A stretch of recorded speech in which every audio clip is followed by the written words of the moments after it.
உலக பிரசித்தி பெற்ற சுற்றுலா தலமான நீலகிரி, அதிலும் குறிப்பாக உதகை தொடர்ந்து தவித்து வருகிறது. நீலகிரி மாவட்டத்தில் மிகப்பெரிய தொழிற்சாலைகளோ வியாபார கேந்திரமோ இல்லை. இங்கு வாழும் பெரும்பாலான மக்கள் தேயிலையையும் சுற்றுலா தலத்தையும் நம்பியே வாழ்கின்றனர். கடந்த காலத்தில் இயற்கை பேரிடராக கொரோனா காலத்தில் 2 முறை பாதிக்கப்பட்டு கடைகள் அடைக்கப்பட்டு வாழ்வாதாரமே கேள்விக்குறியானது. வியாபாரிகளின் நிலை கண்டும் கோரிக்கைகளினை ஏற்றும் தமிழக முதல்வர் ஸ்டாலின் தமிழ்நாடு முழுவதும் தாயுள்ளத்தோடு கடை வாடகைகளை 2 மாத காலங்களுக்கு தள்ளுபடி செய்தார். இந்நிலையில் இந்த வருடமாவது சீசனில் வியாபாரம் செய்து கடன் உடன்களை அடைப்போம் என வியாபாரிகள், ஹோட்டல், பேக்கரி, டாக்ஸி ஓட்டுநர்கள், ஆட்டோ ஓட்டுநர்கள், விடுதி நடத்துபவர்கள், சுற்றுலா தலங்களில் சாலையோரம் வியாபாரம் செய்யும் ஆயிரக்கணக்கான ஏழை வியாபாரிகள் எதிர்பார்த்திருந்த வேளையில் இ-பாஸ் முறை அமல்படுத்தப்பட்டு செல்வந்தர்கள், படித்தவர்கள் மாத்திரமே வந்தாலும் பள்ளி விடுமுறையால் பல்லாயிரக்கணக்கில் ஊட்டிக்கு வர விரும்புபவர்கள் வர முடியாமல் தவித்தார்கள். வரலாற்று புகழ்பெற்ற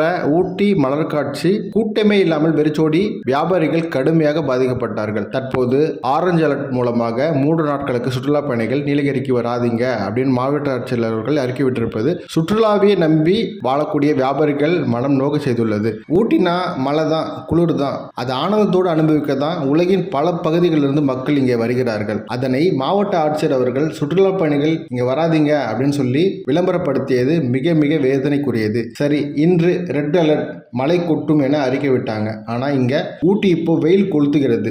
இந்த மாதிரி மக்களை பாதிக்கும் முடிவெடுக்கும் போது தடாலடியாக முடிவெடுக்காமல் மக்கள் பிரதிநிதிகளை, பத்திரிகை, ஊடக நிருபர்கள் மற்றும் தன்னார்வலர்களை அழைத்து கருத்து கேட்டு முடிவெடுங்க, மக்களை காப்பாத்துக்க. இந்த அறிக்கையை நீலகிரி மாவட்டத்தை சேர்ந்த உதகையிலிருந்து KA முஸ்தபா, ஊட்டி நகர்மன்ற உறுப்பினர், மாவட்ட திட்டக்குழு உறுப்பினர் இந்த அறிக்கையை வெளியிட்டிருக்கார்.